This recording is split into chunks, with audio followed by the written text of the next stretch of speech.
Good morning, everybody. Now the subject ESP 110 Engineering Graphics. So let us talk about this subject. So what do you mean by engineering graphics and why engineering graphics is more important for students? Engineering graphics is called as universal language of engineers. In second point, it is a communicative language between engineers, draftsmen and others in design and production team. Engineering graphics prepared in one country can be easily read and understand by others country engineer and technicians. Engineering graphics is not only for mechanical and civil branch, it is for all branch students. The major difference between engineering graphics and other drawing is engineering graphics include dimensions and technical details. In engineering graphics, international standards are followed and that helps the students to know how technical informations are communicated in industries. Engineering graphics educate the students the principle of accuracy, neatness and clarity. So let us talk about one by one. So first point here, engineering graphics is called as universal language of engineers. എന്ന് പറഞ്ഞാൽ നമ്മൾ ഒരു എക്സാമ്പിളായി പറഞ്ഞാൽ ഇവിടെ ഇപ്പോൾ ഒരു student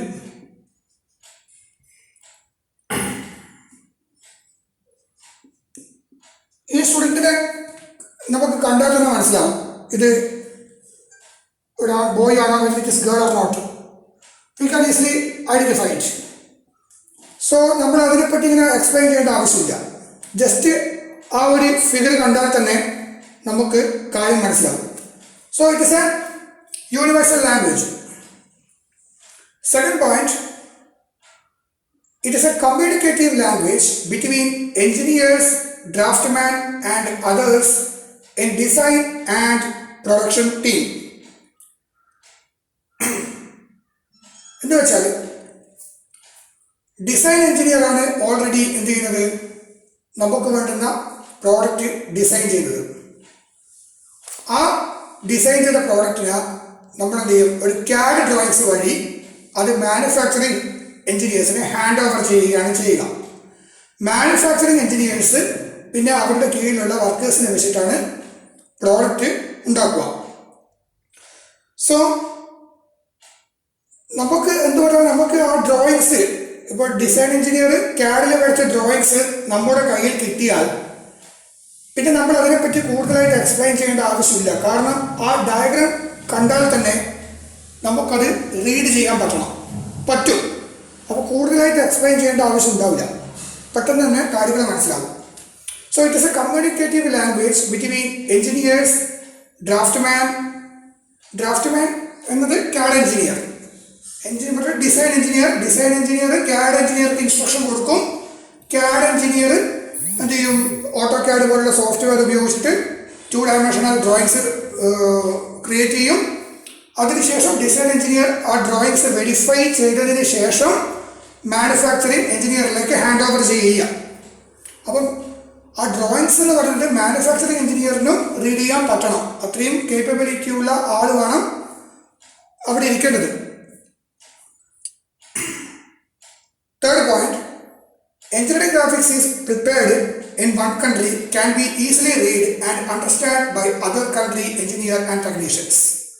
എന്ന് പറഞ്ഞാൽ ഇപ്പോൾ ഇന്ത്യയിൽ നിർമ്മിക്കുന്ന ഒരു പ്രോഡക്റ്റ്, ആ പ്രോഡക്റ്റിൻ്റെ ഡ്രോയിങ്സ് ഞങ്ങൾക്ക് വേറെ നമ്മുടെ ഭാഷ അറിയാത്ത വേറെ ഏത് കൺട്രീസിലും, ജപ്പാൻ, അമേരിക്ക, എന്താ പറയുക, കൊറിയ, എവിടെ അയച്ചാലും അവർക്ക് എന്ത് ചെയ്യാൻ പറ്റും, ആ ഡ്രോയിങ്സ് കണ്ടാൽ തന്നെ റീഡ് ചെയ്യാൻ പറ്റും. So that is third point. Engineering graphics prepared in one country can be easily read and understood by other country engineer and technicians. Fourth point, engineering graphics is not only for mechanical and civil branch, it is for all branch students. ഇത് പൊതുവെ എല്ലാവർക്കുമുള്ള ഒരു തെറ്റിദ്ധാരണയാണ്. കാരണം മെക്കാനിക്കലിലും സിവിലിനും മാത്രമാണ് graphics ഉണ്ട്. ഒരിക്കലും അങ്ങനെയല്ല. ഇപ്പോൾ example പറഞ്ഞാൽ ഇലക്ട്രിക്കൽ സ്റ്റുഡൻസിനെ സംബന്ധിച്ചിടത്തോളം ഇപ്പോൾ ഒരു മോട്ടോർ അല്ലെങ്കിൽ ജനറേറ്റർ അത് ഡിസൈൻ ചെയ്യണമെങ്കിൽ തീർച്ചയായിട്ടും ഗ്രാഫിക്സ് അറിഞ്ഞേ പറ്റും. ഇലക്ട്രിക്കൽ എഞ്ചിനീയറിലുള്ള ഡിസൈൻ ഡിപ്പാർട്ട്മെൻറ്റ് എന്ത് ചെയ്യും? ഈ പ്രോഡക്റ്റ് കൃത്യമായിട്ട് പഠിച്ച് അത് വരച്ചതിന് ശേഷം അതെന്ത് ചെയ്യും? മെക്കാനിക്കൽ എഞ്ചിനീയറിംഗിലെ മാനുഫാക്ചറിങ് ടീംസിനെ ഹാൻഡ് ഓവർ ചെയ്ത് അവിടെയാണ് ക്രിയേറ്റ് ചെയ്യുക. So CAD engineer is very essential in electrical department also. Similarly, in electronics department also, there will have lots of chips and circuit diagrams are there. So in that case also, this drawing is very very essential. Similarly, in computer science also, it is mandatory. So next topic, engineering graphics. The major difference between engineering graphics and other drawing is engineering graphics include dimensions and technical details. For example, നമ്മളിപ്പോൾ ഹോമിൻ്റെ case എടുത്താൽ സാധാരണ ഒരു ഒരു engineering students അല്ലാതെ ഒരു വ്യക്തി എന്താ പറയുക? ഇതൊരു ഹോം, ഇതിൻ്റെ ഡോർ ഇവിടെ, വിൻഡോ, ജസ്റ്റ് റൂഫ്. എന്നാൽ ഒരു എഞ്ചിനീയറിംഗ് സ്റ്റുഡൻസിനെ സംബന്ധിച്ചിടത്തോളം അവർ പറയുക ഇതൊരു ഹോമാണെങ്കിലും ഈ ഹോമിൻ്റെ length this much length, this much height, this much width is this much something dimension. So dimension is very very mandatory. So ഒരു ടെക്നിക്കൽ സ്റ്റുഡൻസിനെ സംബന്ധിച്ചിടത്തോളം അവർ ലെങ്ത്ത്, ബ്രെഡ്ത്ത്, തിക്നെസ് ഇങ്ങനെയുള്ള പാരാമീറ്റർ വെച്ചിട്ടാണ് ഇവർ ഈ കാര്യങ്ങൾ സംസാരിക്കുക. എന്നാൽ ഇതൊന്നും പെടാത്തവരാണ് സാധാരണ റൂഫ് ഇത്ര, ഡോറ് ഇത്ര, വിൻഡോസ് ഇങ്ങനെയൊക്കെ പറയും. So that is this point. The major difference between engineering graphics and other drawing is engineering graphics include dimensions and technical details. In engineering graphics, international standards are followed and that help the students to know how technical informations are communicated in industries. In engineering graphics, international standards are followed that help the students to know how technical informations are communicated in industries. For example, പറയുകയാണെങ്കിൽ ഒരു graphics സ്റ്റുഡൻസിനെ സംബന്ധിച്ചിടത്തോളം നമ്മുടെ just this is A cylinder എന്ന് നിങ്ങൾ ഒരിക്കലും പറയാൻ പാടില്ല, അത് തെറ്റാണ്. ഒരു ടെക്നിക്കൽ സ്റ്റുഡൻസിനെ സംബന്ധിച്ചിടത്തോളം നമ്മൾ എങ്ങനെ പറയുന്നത് ചോദിച്ചാൽ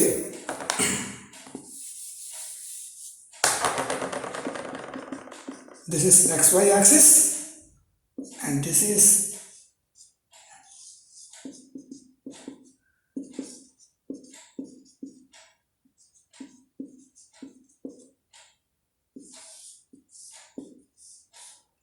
now we can say that it is a cylinder. 2 dimensional നിങ്ങൾ ഇതിനെ റെപ്രസെന്റ് ചെയ്യണം എപ്പോഴും. ഇത് നമുക്ക് ഒരിക്കലും സിലിണ്ടർ ആണെന്ന് അങ്ങനെ പറയാൻ പറ്റില്ല.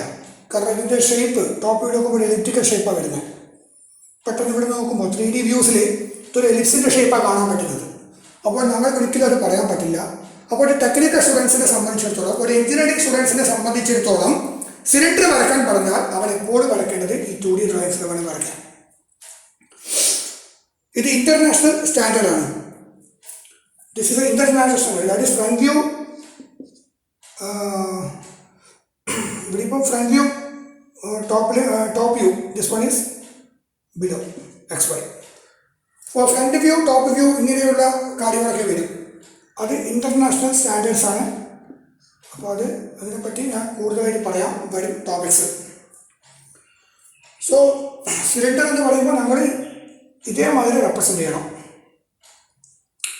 പിന്നെ 5th point, engineering graphics educate the students the principle of accuracy, neatness and clarity. കാരണം ഇത് നമ്മൾ വരയ്ക്കുന്ന സമയത്ത് വളരെയധികം ഡയമെൻഷനൊക്കെ കൃത്യമായിട്ട് മെഷർ ചെയ്തിട്ട് ശേഷമാണ് വരയ്ക്കുക. സോ ഇത് വരച്ചുകൊണ്ടേയിരിക്കുന്ന സമയത്ത് ബൈ ഡിഫോൾട്ട് നമുക്കെന്ത് കിട്ടും? ഇതിൻ്റെ അക്യുറസി പെർഫെക്റ്റ് ആയിരിക്കും, നല്ല നീറ്റ്നെസ് കിട്ടും, നല്ല ക്ലാരിറ്റിയും കിട്ടും. പിന്നെ നിങ്ങൾ ഇവിടുന്ന് അങ്ങോട്ട് പഠിക്കുന്നതോറും ക്രമേണ നിങ്ങൾ ചെയ്യുന്ന ഓരോ ആക്ടിവിറ്റിയും നിങ്ങൾക്ക് നല്ല നീറ്റ്നെസ്സും അക്യുറസിയും കിട്ടും. ഇതൊക്കെയാണ് നമ്മുടെ എഞ്ചിനീയറിംഗ് ഗ്രാഫിക്സ് ജനറലായിട്ട് പഠിക്കുന്നത് കൊണ്ടുള്ള ഉപയോഗങ്ങൾ. സോ ഒന്നുകൂടി ബ്രീഫായിട്ടെല്ലാം ഒന്ന് പറയാം. Engineering graphics is called as universal language of engineers എന്ന് പറയുമ്പോൾ നമ്മൾ ജസ്റ്റ് ഒരു ഫിഗർ വരച്ചാൽ മതി. ആ ഫിഗർ കണ്ടാൽ തന്നെ എല്ലാവർക്കും മനസ്സിലാവും ഇതെന്താ ഉദ്ദേശിക്കുന്നത് എന്നുള്ളത്. It is a communicative language between engineers, draftsman and other in design and production team. Design engineer കസ്റ്റമറുടെ ആവശ്യം എന്താണോ അതനുസരിച്ചിട്ട് മാത്തമാറ്റിക്കൽ ഫോർമുലയൊക്കെ അപ്ലൈ ചെയ്ത് ഒരു പ്രോഡക്റ്റിനെ പറ്റിയുള്ള ഒരു ഐഡിയാസ് റഫായിട്ട് ഇപ്പോൾ പെൻസിലോ വെച്ചിട്ട് റഫായിട്ട് വരയ്ക്കും. അതിനുശേഷം അദ്ദേഹം CAD എഞ്ചിനീയറെ വിളിച്ചിട്ട് ഞങ്ങൾക്ക് ഇങ്ങനെയുള്ള പ്രോഡക്റ്റ് വേണം, അതിന് നിങ്ങൾ കൃത്യമായിട്ട് വരച്ച് തരാൻ പറയും. അപ്പോൾ CAD എഞ്ചിനീയർ എന്ത് ചെയ്യും? ഇതേമാതിരി ഫ്രണ്ട് വ്യൂ, ടോപ്പ് വ്യൂ എന്നൊക്കെ വരച്ച് വെച്ചിട്ട് ആ 3Dനെ 2Dയിലേക്ക് മാറ്റിയിട്ട് എല്ലാം ഫിനിഷ് ചെയ്ത ശേഷം ഡിസൈൻ എഞ്ചിനീയറുമായിട്ട് കൺസൾട്ട് ചെയ്യും. അപ്പോൾ ഡിസൈൻ എഞ്ചിനീയർ അത് വെരിഫൈ ചെയ്യും. അത് ഓക്കെ ആയി കഴിഞ്ഞാൽ അടിയിൽ സൈൻ ചെയ്യും. എന്നിട്ട് എന്ത് ചെയ്യും? ആ ഡ്രോയിങ് ഷീറ്റ് മാനുഫാക്ചറിങ് എഞ്ചിനീയറെ വിളിച്ച് അവർക്ക് കൈമാറും. അപ്പോൾ മാനുഫാക്ചറിങ് എഞ്ചിനീയർ ആ ഡ്രോയിങ്സ് നന്നായി റീഡ് ചെയ്യും. അപ്പോൾ അദ്ദേഹത്തിന് എന്തെങ്കിലും കൺഫ്യൂഷനൊക്കെ ഉണ്ടെങ്കിൽ ഈ ഡിസൈൻ എഞ്ചിനീയറോട് ചോദിച്ച് എന്താ പറയുക സംശയം തീർക്കും. അതിനുശേഷം കാരണം ഈ മാനുഫാക്ചറിങ് എഞ്ചിനീയർക്കും ഇതിനെപ്പറ്റി അത്യാവശ്യം നല്ല ഐഡിയ ഉണ്ടാവും. അതിനുശേഷം മാനുഫാക്ചറിങ് എഞ്ചിനീയർ എന്താ പറയുക എംപ്ലോയീസിനെ വിളിച്ചിട്ട് ഈ ഡ്രോയിങ്സിലുള്ള കാര്യങ്ങളൊക്കെ അവർക്ക് പറഞ്ഞു കൊടുത്ത് അവരെ കൊണ്ട് പ്രോഡക്റ്റ് ക്രിയേറ്റ് ചെയ്യിപ്പിക്കുകയാണ് ചെയ്യുക. Third one, engineering graphics is prepared in one country can be easily read and understand by other country engineer. ഇത് ഞാൻ നേരത്തെ പറഞ്ഞ മാതിരി ഇപ്പോൾ നമ്മൾ ഇന്ത്യയിലൊരു പ്രോഡക്റ്റ് ക്രിയേറ്റ് ചെയ്യുന്നു. അപ്പോൾ അതിൻ്റെ 2D ഡ്രോയിങ്സ് വരച്ചു കഴിഞ്ഞാൽ ആ 2D ഡ്രോയിങ്സ് നമ്മുടെ ഭാഷ അറിയാത്ത വേറെ ഏത് രാജ്യത്തിലേക്ക് അയച്ചാലും അവർക്ക് എന്ത് ചെയ്യാൻ പറ്റും? ആ ഡ്രോയിങ്സ് വായിച്ചിട്ട് കാര്യങ്ങൾ മനസ്സിലാക്കാൻ വേണ്ടി പറ്റും. Fourth point, engineering graphics is not only for mechanical engineering and civil branch, it is for all branch students. Mechanical, സിവിലിന് മാത്രമല്ല ഇലക്ട്രിക്കൽ, ഇലക്ട്രോണിക്സ്, കമ്പ്യൂട്ടറുകൾ എല്ലാവർക്കും ഇതിൻ്റെ ആവശ്യമുണ്ട്. Fifth one, the major difference between engineering graphics and other drawing is engineering graphics include dimensions and technical details. എന്ന് പറയുമ്പോൾ ഡയമെൻഷനും ഇത് വളരെ ഇമ്പോർട്ടൻ്റ് ആണ്. ഡയമെൻഷൻ അതേമാതിരി ഇതിൻ്റെ ഡയമീറ്റർ എത്രയാണ്, പിന്നെ ഇത് ഏതാ മെറ്റീരിയൽ, ഇതിൻ്റെ സർഫസ് റഫ്നെസ്, എത്രമാത്രം ഇത് സ്മൂത്താണ്, എത്രമാത്രം ഇത് പരിപരിപ്പ് റഫുണ്ട്, അങ്ങനെയുള്ള എല്ലാ ഡീറ്റെയിൽസും ഇതിനകത്ത് ഈ ഡ്രോയിങ്സിൽ കാണിച്ചിരിക്കണം. അതൊരിക്കലും 3D ആകാൻ പാടില്ല, 2D തന്നെ കാണിക്കണം. അതാണ് പറഞ്ഞിരിക്കുന്നത്. In engineering graphics, international standards are followed and that help the students to know technical informations are communicated in industries. Last one, engineering graphics educate the students the principle of accuracy, neatness and clarity. കാരണം നിങ്ങൾ ഒരുപാട് drawings ഇതേമാതിരി practice ചെയ്യും. അപ്പോൾ നിങ്ങൾ സ്കെയിലും പെൻസിലൊക്കെ എടുത്ത് വളരെ സൂക്ഷ്മമായിട്ട് മെഷർ ചെയ്യും. 30 mm അപ്പോൾ കൃത്യമായി മെഷർ ചെയ്ത് അപ്പോൾ ബൈ ഓട്ടോമാറ്റിക്കായിട്ട് നിങ്ങൾക്ക് അതിൻ്റെ നീറ്റ്നെസ്സും ക്ലാരിറ്റിയും എല്ലാം വരും. സോ ഇത്രയാണ് ഇന്ന് ഡിസ്കസ് ചെയ്യുന്നത്. ബാക്കി നെക്സ്റ്റ് ക്ലാസ്സിൽ ഡിസ്കസ് ചെയ്യാം. Thank you.